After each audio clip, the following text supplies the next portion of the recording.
We're really going to tackle, I think, one of the most important elephants in the room, as we've been hearing all day long about connected devices and data in the cloud and tracking and really some very exciting things. We're going to talk about the 95%. And I don't mean this is not a talk about tax law. It's really because that's 99%. This is about the 95% of people who don't yet know about self-tracking and the value it can bring to their lives. And why is that? That we have so many companies both down on the floor and those of us who are passionate about connected health and bringing it to consumers are really all driving towards about 5% of the population who are either already passionate about fitness or really tuned into numbers and quantified. Many of you may be aware of the quantified self movement. They're early adopters of a lot of this stuff. But my fellow panelists and I are going to really tackle this issue of how to get it beyond that. How do we get it into the living room, the kitchen, and the daily lives of the majority of consumers? The need is clearly there. An interesting stat that came across my desk the other day, that obesity is now a larger problem globally than hunger. And we've engineered our lifestyles so that we are maximally inactive and surrounded by calories. So activity and tracking are important things. I'm just going to start off by talking a bit about a new effort that I'm involved in called Wellocracy. We're launching today. Wellocracy is an online community driven by a few concepts, which I'm going to illuminate in a minute. Please look at it, join. We have a self-help ebook and a number of them to follow. The idea here is, again, bring this concept of consumer connected health into the day-to-day lives of regular folks. And as I see it, it involves really three kinds of insights. The first is really about feedback loops, and we've heard and talked a lot about that today. If you do any self-tracking, you'll know this, that when you start tracking, you learn interesting things about your health. You learn how inactive you probably are and didn't realize it. You learn how you overestimate your activity. And you learn all kinds of, then you're able to set goals. You're able to keep your healthcare top of mind because you keep looking at your tracker for a while. So feedback loops enable us to really be honest with ourselves. And in certain situations, like where I work at the Center for Connected Health, we use those same feedback loops to transmit to clinicians who can really guide your healthcare for your chronic illness management. So feedback loops is concept number one. Concept number two is your stickiness factor. Because after a while, those feedback loops, most of us, and we've really done some informal market research around this, people will get a Fitbit or a Nike device or what have you, and then sure enough, about a month later, they put it in the drawer. Commonly, they'll say, well, I learned enough about it, I don't need it anymore. I'm not sure that's true or not, but it's really a phenomenon that psychologists call habituation. We get used to these things, and then we move on. How do we keep ourselves engaged in this feedback? And we have developed something on our website and in our book that enables you to learn enough about your psychology, about what motivates you, that you can build your own engagement strategy, either by using mobile apps or by using other strategies like a Facebook group, what have you, to engage and keep you fresh, keep you engaged in your tracking. So find your stickiness factor. And number three, you don't have to turn your life upside down to be healthy. You don't have to commit to and then fail to live up to a big commitment to go to the gym every day. We're all busy. We all have real world commitments. You can find ways to build activity, to invent time into your life, whether it's parking your car further from the office or taking a walk at lunch, climbing the stairs a few flights instead of taking the elevator. And when you're tracking, all of that continually feeds back to you in a way that is really, really helpful in giving you the feedback that, gosh, it really is helping me get to where I want to go health-wise. So those three concepts are the beginning of Wellocracy. We'll have reviews, We also have a big theme of simplicity on our site, cut through the clutter. The team is here. Carol Coleman, our author, is in the audience. Gina Cella, my colleague, is in the audience. And we're also partnered with FitLinks down in the Qualcomm Life booth down on the floor. So that's enough about Wellocracy now, about this new concept. I want to introduce my fellow panelists. As I said, we're going to dive into this really tough problem about how we engage people around health. And I can't think of a better group to do it, starting with my colleague and friend, Rodrigo Martinez, who's the senior strategist for life sciences at IDEO. We also have Nate Kavami, who's in business development at MapMyFitness, one of the companies that's trying to get us to be more active in this way. And Jeff Shumate from United Health Group, who's going to talk about the insurance perspective. I've asked each of them to share a few minutes with you around this topic of engagement. Then I'll have a question or two, and then we're going to have plenty of time for all of you to engage with us. So with that, I think Rodrigo's next. Thank you, Joe. Is this on? I'll be very quick. So let's start with being a little bit provocative. I really liked what Hallie was discussing in the previous panel. I think part of the issue is that the more we talk about healthcare innovation, the less it means. And there is no such thing as healthcare innovation, because there is no healthcare system. There's a healthcare emerging network in the traditional sense of an emergent network that has a different bunch of different industries and players with different interests, et cetera. So the more we talk about healthcare innovation, the less we talk about anything meaningful. So I think part of what we need to do better, if we're going to be tackling these difficult issues, is talk about, are we talking about innovation for medical research? Because that has tools, ways, processes, different ways to do it, that has absolutely nothing to do with innovating payer processes or costing models, and it has absolutely nothing to do with engaging people. By the way, not patients, people. So I think we need to stop a little bit the BS. I'm talking about healthcare innovation and actually take it to a meaningful level and talk about innovation at these different levels. And I think that applies also to digital health. I think we need to push the thinking if we're going to get serious about this. Does digital health mean anything? There are digital tools like other tools that apply to different parts of being healthy or not being healthy. Same with big data, but we're not going to go there today. So this is basically who we're dealing with. This is a patient, 45 years old, in the US, type 2 diabetic, and 6 other conditions, very much what Joe is talking about. So who are we designing for? If we want to introduce something and be innovative to this gentleman, do we want it to do information for the physician? Is it gather information whether the patient took the medicine for the payer? Is it for the patient?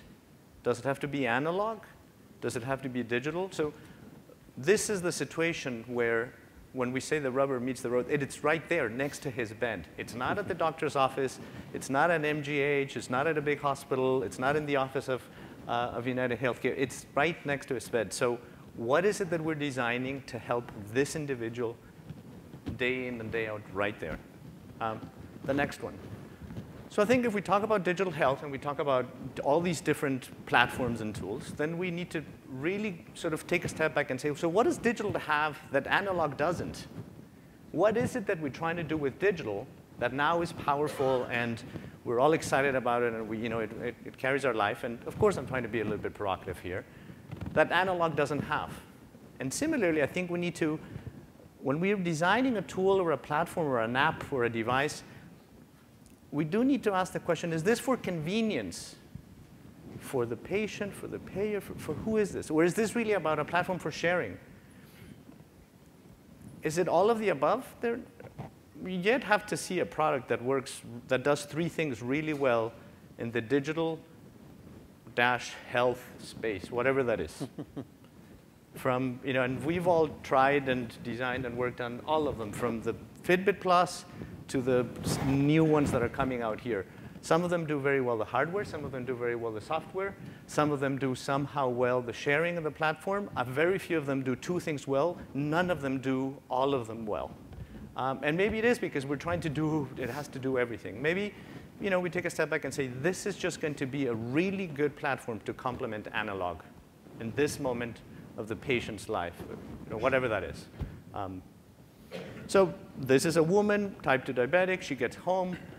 If you have not followed, or if you're not a type 2 diabetic yourself, or you have not followed a type 2 diabetic out of a pharmacy, try it. And you basically are sending people, for the most part, with a plastic bag full of stuff, from the glucometers to needles to boxes to everything. And we're trying to do some work in this space. We're actually doing some work on this. She gets home. She opens the package. It is probably the worst experience of any industry, period. So how do we engage and inspire this person to something else? Does it have to be digital? Could it be analog? Is it about communication only? Is it about the tone? What is it? And maybe one or two things are much more powerful and have more impact than trying to tackle all of them. And then finally, I just wanted to share this one. We all are engaged and excited and inspired about something, whatever it is. For some of them, it's boats and golf or cars. Somewhere around here, I saw a couple of cars. For others, I'm a runner. It's other things. So I would, it is really about designing a simple, useful, somewhat surprising, engaging platform. For me, humor works a lot. And I wanted to share one example. I have talked more about this particular example in the last 4 months than anything else that I've seen in the design and health space, which is this. This is the 1842 report of Mass General Hospital that I bought at the Antiquarian Book Fair for $35. This is the summary page. And it's fantastic because it tells you exactly what we're trying to do today with healthcare. Who? How much did they pay?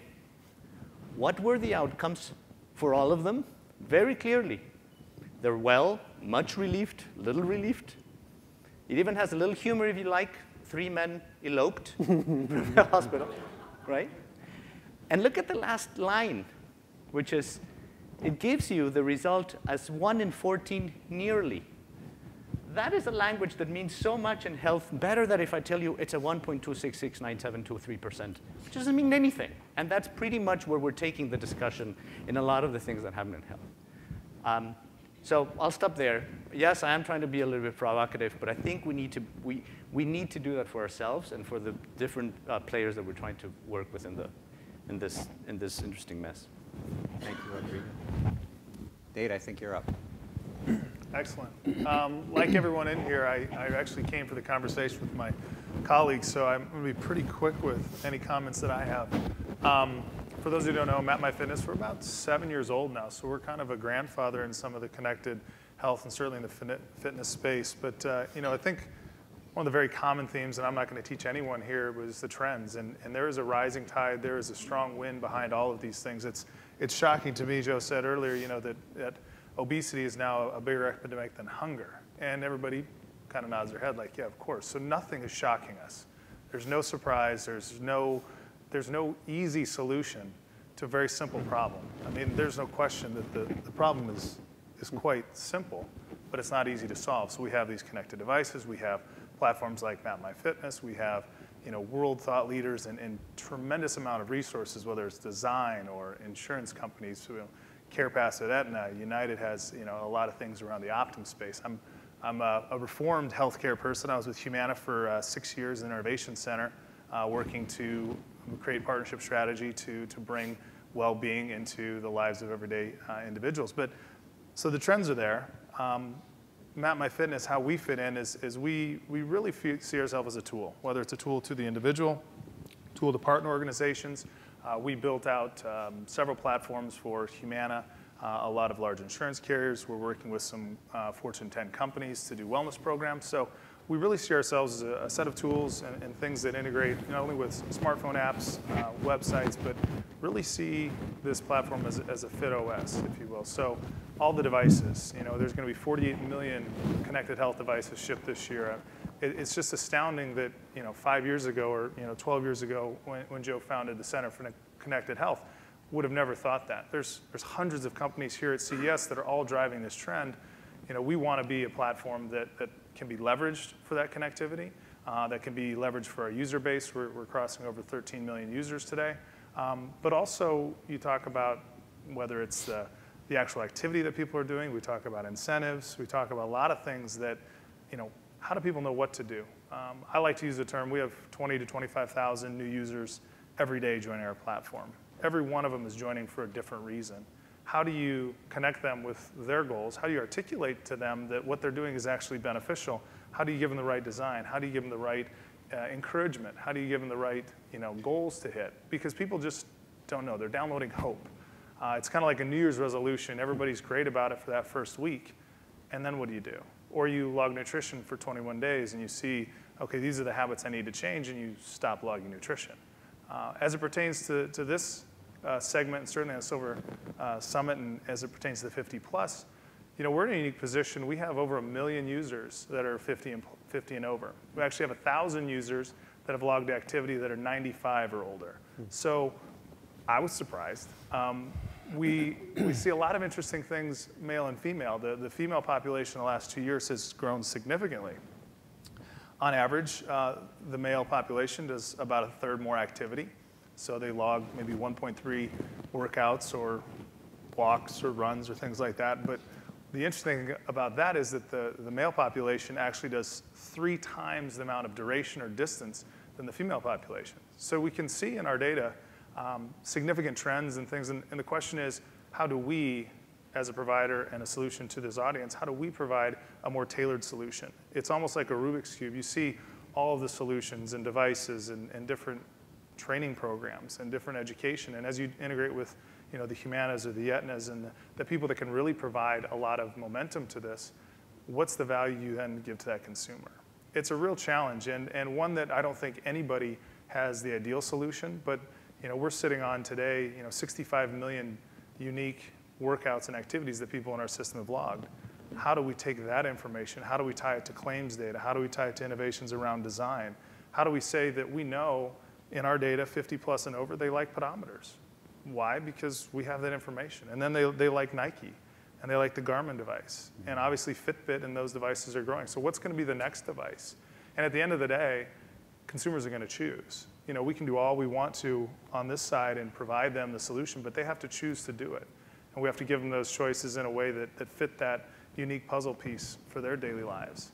And the interesting thing is you look at this audience that we're targeting in the 50 and over, my mom, she'll call me and ask questions about computers or Macs or watches and things, and I'm like, where did you even think about this stuff? And as the population ages and as the technology gets simpler, we talk about friction a lot at MapMyFitness. Everything we do is to reduce friction, simplify, fonts get bigger. We're actually designing sites now that are for this population. Why? Because it's growing, because they have a need, they have a demand. And so it's been a real interesting transition for us, certainly since the advent. And we've been fortunate because we were one of the first 2 apps in the iTunes store. So we have a natural head start on a lot of organizations, and there's never going to replace for that data set. So I look at, as part of this conversation, we're a resource. We're a tool. We're a partner. We've partnered with Aetna and their CarePass platform to provide, a way to get people into the program, to get them engaged, and then provide a better solution around improving health outcomes. And that's really what I had to say. So thank you. Jeff? It's almost got to be me. It is got to be. Now it's the health plan perspective. You've been all waiting for it. Okay, so, no, I did it wrong, didn't I? Oh, you don't? All right, I thought you did. Nope, I don't, but I can wing it. So I'm with United Healthcare, and we're very interested in this space. For those of you who don't know United Healthcare, I love the Rubik's Cube analogy, because I think we probably fit in the middle of the Rubik's Cube. United Health Group really consists of a couple of different companies: a big health benefits company, United Healthcare, and a company called Optum, which is really all about servicing the healthcare industry. And at the mission level, we're really all about helping people live healthier lives. And that's not just about doctors and hospitals and medications. It's also about helping people sort of live their most well or fit life as possible. And what we bring to the table with really tremendous scale, we do millions upon hundreds of millions of transactions each year, and we have many millions of consumers' health data in our databases stretching over decades. And so really one of the big roles that we play in the industry is we have massive data and insight around consumers, and then we feel that we're great innovators in that space. And the data that we have really is a function of the relationships that we have with our members. And so we start with data and relationships, and we think at the center of that Rubik's Cube, we can help enable a lot of the solutions that are around the space. This is our second year at CES as a company. We have a space over in the South Hall, which I'd welcome you to come and take a look at. And what we're trying to show is how those two brands, services and the data and United Healthcare, come together to help enable some of those solutions. But we don't think we can do it all ourselves. And so we're very much interested in the technologies that are in people's lives today and how we can harness those technologies and bring them to bear for their benefit. So I had a couple of thoughts on this specific topic that I wanted to share. And one was, as we think about boomers, my particular part of United is in the Medicare space, helping seniors. And this time last year, the first baby boomers started to graduate into Medicare. And so we're very much focused on the differences of that special generation as they come into our portfolio, how we serve them better. And one of the things that we recognize about them, which I think is really important to this conversation, is that they are probably much more adept than their predecessors in terms of adopting technology. If you look at the last 20 years of the technology business, a lot of the growth probably came from boomers who were buying new products and giving them a big boost. So the technology is probably less new, but the thing that the boomers are starting to encounter now is they're getting older. And that's starting to affect their lifestyle, and a lifestyle that you know, they have some pretty high expectations about how they're going to live. And so the thought for this conversation is, in terms of fitness, fitness is different at 70 than it is at 35. And I think for an industry that maybe has built itself around enabling 35-year-old fitness, it's really important to think about what are the goals and the aspirations of a 70-year-old versus a 35-year-old. And so, you know, when you're 35, it's about the next 5K, or it's about feeling good, and it's about you know, looking good in your clothes, and also the investment in sort of longevity and having good health. All those things probably also important for the 70-year-old, but other aspirations start to take precedent. And I would say fitness is a higher stakes game if you're 70 than if you're 35. You want to be able to play with the grandchildren. You want to be able to go on the vacation. You want to be able to be strong enough to keep your balance and not fall down, because there are risks associated with that. And so much like IDEO and empathy and how do we put together the right solutions, I think it's important to really zero in on this customer, this member, in terms of how are we going to create the right kinds of solutions for them. So I guess the last thought I'd leave you with is that we are at United wading in very deep into generating solutions where our data and our membership and our relationships meet technology, particularly consumer technology that's already in the house and in people's lives. And we have a number of different examples of that. I welcome you to come and take a look at our booth in terms of the kinds of things that we have shown there. But we're very much interested in figuring out how we can work with the industry, with entrepreneurs, with people who have the right kinds of solutions to enable the scale and the data and the relationships that we have. So those are my thoughts. Thank you. Excellent.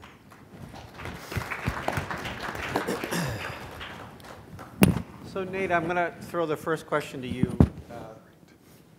By the way, I'm a happy user of Mapmyride. I just wanted to shout out. I think those guys do a great job of mapping, managing the GPS and the distance, and giving, best I can tell, the most. Did it fall off? Start with how great Mapmyride was. Just right with that. So the question really for you, Nate, is how do we get people off the couch? How do we get more people using your stuff? That's a great question. I think that if I had the answer to that question, we'd probably be having a different conversation. I think what motivates an individual, I think it's a lot of time it's a life event. I mean, you know, Jeff's talking about 70 and 35, there's different initiatives. I think there's a huge social element. You know, we're fortunate, and I couldn't put a finger on any one I don't know, activity or any one motivation, because we have a third of our population, a little over 3.5 million people that come back to the site every month. So we have a really high stickiness. Is it because we do a very good job with the GPS, that we're accurate, you know, in that fashion? Or is it because we have groups and challenges and people find motivation around the Tour de France challenge? I think that it's a fine line between trying to be all things to all people and focusing and doing one or two things really, really well. I think motivation is tough. We just recently did a challenge and it wrapped up in October, November-ish with Humana across their entire population, and they had a 100-day dash. So it was how many steps could you take in 100 days, and the activity level. And we found that, you know, over 50% of the population participated and 80% completed it. A lot of it had to do with that they gave everyone a pedometer, so there was a reminder, there was a physical device. So I think that's critical, and you certainly see that with the predictions around devices and truly connected health. You have to have that reminder. So even though your iPhone app with Mapmyride, you know, you're logging a ride, but what's that reminder? Is it on all the time? No. Mm-hmm. So I think we have to get to that point, and then it's that feedback. You know, it's that, hey, I'm this place on the leaderboard, or I just hit a personal record, or I just earned, you know, these points. So there's incentives with the Humana Challenge. There's incentives also in Mapmyride. So I think you have to give people, you know, a feedback loop. I think that was your point exactly. I mean, there has to be that feedback loop. Motivation's a tough one, though. I don't think there's any silver bullet for any one person. I think consumers are going to choose. There's hundreds of different devices. Everyone's going to work differently for someone else, but, you know, creating that social element, allowing good design to, you know, to really complement, you know, potential incentives and reductions in premiums. Mm-hmm. You know, there's a lot of things that are going to touch a lot of different people. So. Yeah, I agree with you. We have an interesting observation at the Center for Connected Health. We have one large healthcare practice that we work with a lot, and they decided, because they were using all of our stuff for their patients, they said, hey, why don't we do something for the practice? So everyone was outfitted with a smart pedometer, and we put them through each month a new type of challenge, a new type of mechanism to engage them. And we didn't plan on this happening, but they segmented out in quite an interesting way. The people who are the administrators, the finance people, and the physicians tended to do better with data-driven and competitive challenges. The people who were in contact with patients every day, the support staff, the clerical staff, tended to do better with stuff on Facebook. Just a quick, you know, interesting segmentation, but I think the next few years we're going to learn more and more and more about that kind of fine segmentation about what motivates you different than me, and be able to apply it to the messaging that we give you to keep you engaged. I see that as a big step forward for this industry. So, Rodrigo, I couldn't agree more with what you said, and of course I love the historical reference to the Massachusetts General Hospital. Have you seen, I think, by the way, that user interface design in healthcare is abysmal.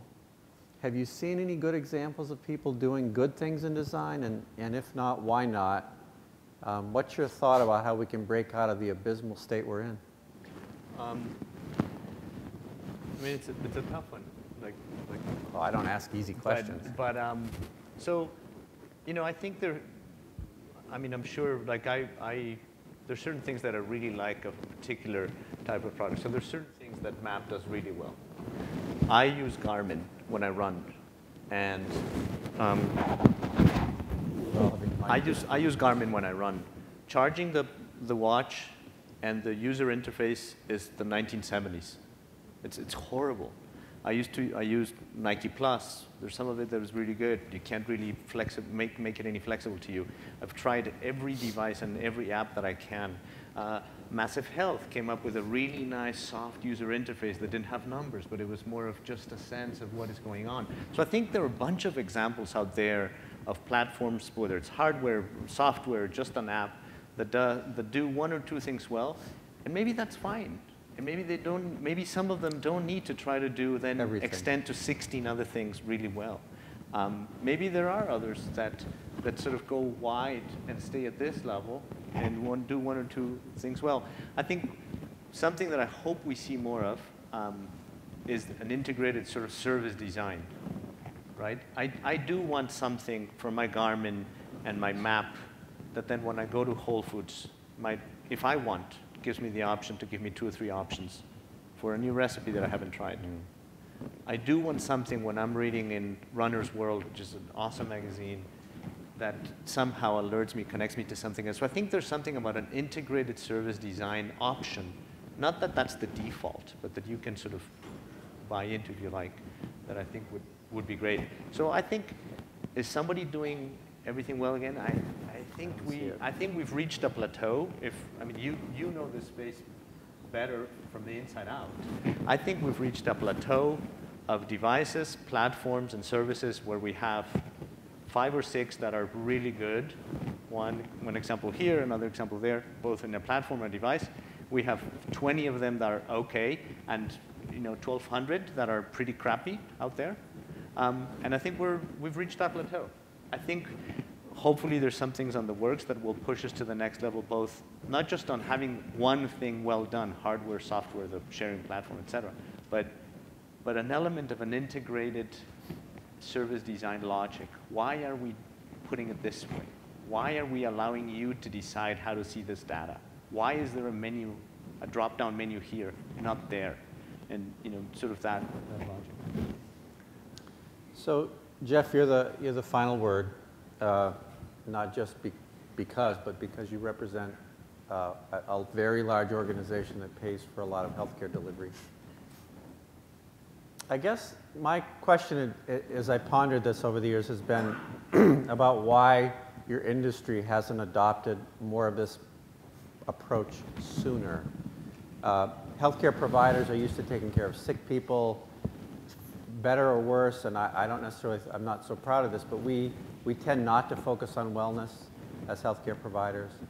But arguably, as an insurer, if you keep people healthy, that's a good thing. So can you speculate on why there hasn't been more injection of connected health in the health plan world, recognizing that United is a leader, but there are many, many other plans who scratch their heads over this sort of thing? Yeah, I think, I'm not sure I can tell you the history of why it hasn't, but I can tell you that I see a lot of positive movement towards making the incentives more clear and easier for consumers to understand and more impactful. We have a number of programs within our plans where simple things like getting your BMI and getting your checkup and interacting with the healthcare system, strictly on the clinical side, produce material savings in benefits. I think that's a first step, though. We see a lot of interesting programs that our Optum division is developing, and I think maybe some of it is a challenge in developing the closed loop of, if I do this, I get that benefit. You'd love to have the kinds of activities that lead to the outcomes be part of those programs, and I think that will begin to come. And we have a program called Optimize Me, which is a specific application that really is intended to create that kind of interactivity, and is really experimenting around the incentives and how do you get people engaged and stickiness. So we share all of those issues. But I think the groundwork around creating the right incentives have begun, and it feels like there's a lot more that can be done there. Well, I would agree with that. So we have a few minutes for audience questions. Who's got a question for these folks? Right here, please.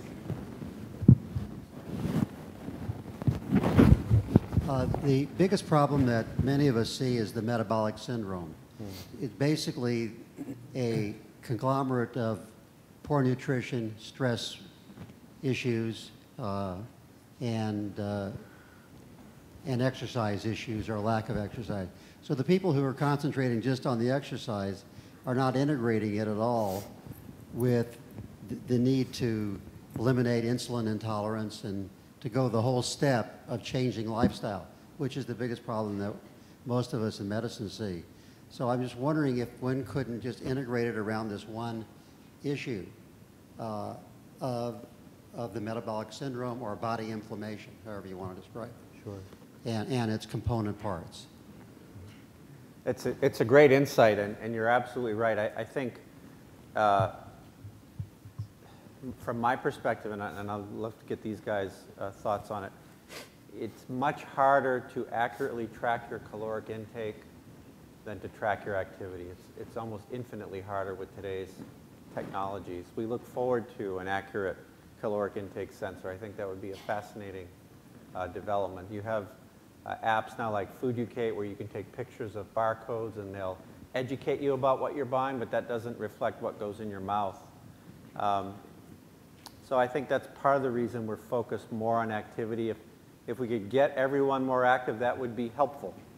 It wouldn't necessarily solve the other part of the problem, but it would be helpful. And it's something that I think is within reach to get everyone more active. It's hard for me to say it's within reach to get everyone eating more legumes and less meat and less white starch. And that's just harder. So maybe we tackle that one later. That's just my thought. I don't know what you guys think about it. Yeah, I mean, I guess it would be cool if we had the technology that could cover that. But to me, this sort of gets back to a point that was made earlier. The technology is going to get us part of the way. Mm-hmm. And so we're really interested in how the technology can advance the cause in the right places. But you know, it's also going to come down to education and you know, how should I be eating correctly? And so I think there's a lot of ground to be made that it doesn't require any technology that's going to help. I mean, it would be nice if we had some public health help. We managed over a long period of time, but we managed to get smoking down to 20% of the population. We've got to do something similar with obesity, and I just don't see any interest at the government level for doing that. I think just one last point. We talked about the Rubik's Cube analogy that I like a lot.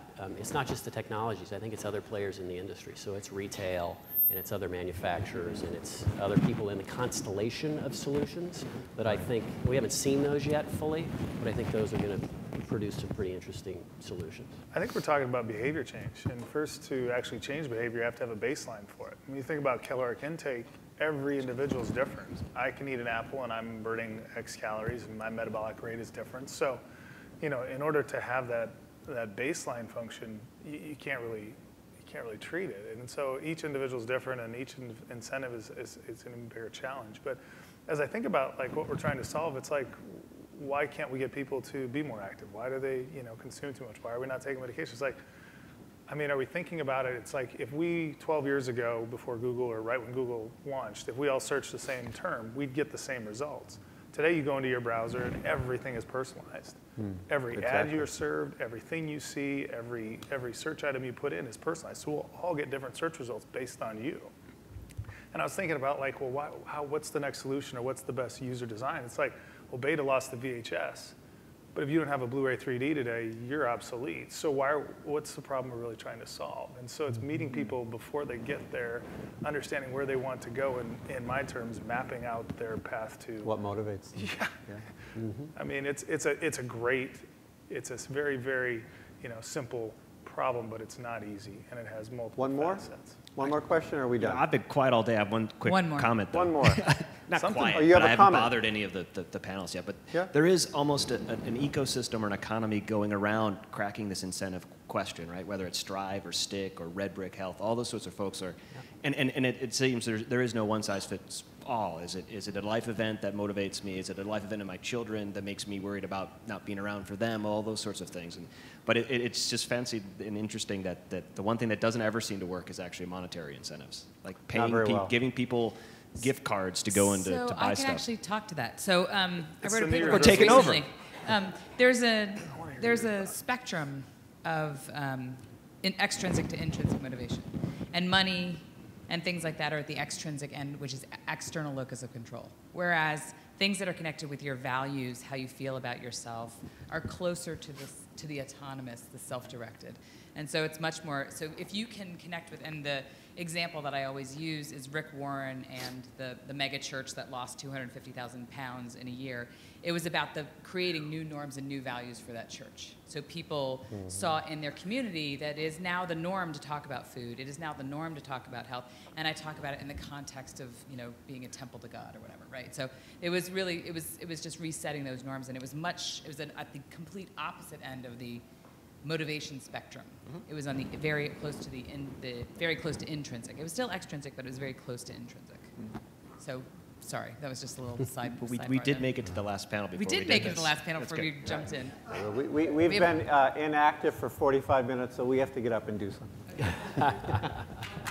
Oh, okay. Oh, you want to one more? We'll do one more comment. Absolutely. Okay, I'll do a quick one. I didn't realize in your comments here and in the data here really what's different for the 55 plus to underneath. You talked about changing font size, but there's got to be more in the way you approach older compared to younger athletes. Could you just highlight maybe one key insight that differentiates on your? I'll do one quickly. I think well-designed products and services that delight, not necessarily that function to give you a result, don't really differentiate if you're 52 or 42 or 55. I think part of the challenge is we need to separate a tool that solves an issue like provide a metric to an XYZ person versus a product or a service that delights, that is well designed, well thought to engage you emotionally. And for that, you can be 32 to 55, my daughter that is 5, or 55. You can have a crappy experience at any age. The opposite, yeah. Okay, so thank you. Can you guys help us thank the panel?